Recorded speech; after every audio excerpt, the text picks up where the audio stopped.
ലത്തീൻ കത്തോലിക്ക വിഭാഗത്തിൽപ്പെട്ടവർക്ക് വില്ലേജ് ഓഫീസുകളിൽ നിന്നും കമ്മ്യൂണിറ്റി സർട്ടിഫിക്കറ്റുകൾ നൽകുന്നില്ലെന്ന പരാതിയിൽ ഇടപെടുമെന്ന് കേരള ന്യൂനപക്ഷ കമ്മീഷൻ.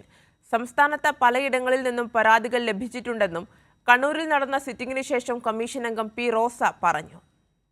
കമ്മ്യൂണിറ്റി സർട്ടിഫിക്കറ്റുകൾ ലഭിക്കാത്തതിനാൽ ലത്തീൻ കത്തോലിക്ക വിഭാഗത്തിലെ കുട്ടികൾക്ക് അർഹമായ ആനുകൂല്യങ്ങൾ ലഭിക്കുന്നില്ലെന്ന് ന്യൂനപക്ഷ കമ്മീഷൻ അംഗം പി റോസ പറഞ്ഞു. കണ്ണൂരിൽ നടത്തിയ സിറ്റിംഗിലും പരാതി ലഭിച്ചിട്ടുണ്ട്. സംസ്ഥാനത്ത് ആകെയുള്ള പൊതുവായ പ്രശ്നമാണിതെന്നും ആവശ്യമായ ഇടപെടലുകൾ കമ്മീഷൻ നടത്തുമെന്നും പി റോസ വ്യക്തമാക്കി. പുതിയൊരു പരാതി ലഭിച്ചിട്ടുണ്ട്. ആ പരാതി എന്ന് പറയുന്നത് ലത്തീൻ കാത്തലിക്സിന് കമ്മ്യൂണിറ്റി സർട്ടിഫിക്കറ്റ് വില്ലേജ് ഓഫീസിൽ നിന്ന് കൊടുക്കുന്നില്ല എന്നുള്ള പരാതിയാണ്. അത് സംസ്ഥാനത്താകെ ഈ പരാതി നിലനിൽക്കുന്നുണ്ട്.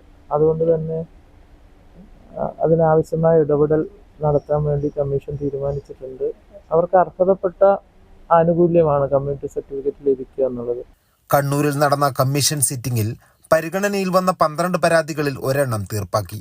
പുതിയതായി ലഭിച്ച ഒരു പരാതി കമ്മീഷൻ ഫയലിൽ സ്വീകരിച്ചു. ബാക്കിയുള്ള പരാതികൾ അടുത്ത സിറ്റിംഗിൽ പരിഗണിക്കും. അങ്കണവാടിയിൽ നിന്നും വിരമിച്ച ജീവനക്കാർക്ക് പെൻഷൻ കിട്ടുന്നില്ലെന്ന പരാതിയിൽ 3 മാസത്തിനുള്ളിൽ തീരുമാനമെടുക്കാൻ വനിതാ ശിശുവികസന വകുപ്പിനോട് കമ്മീഷൻ ആവശ്യപ്പെട്ടു. കൈരളി ന്യൂസ്, കണ്ണൂർ.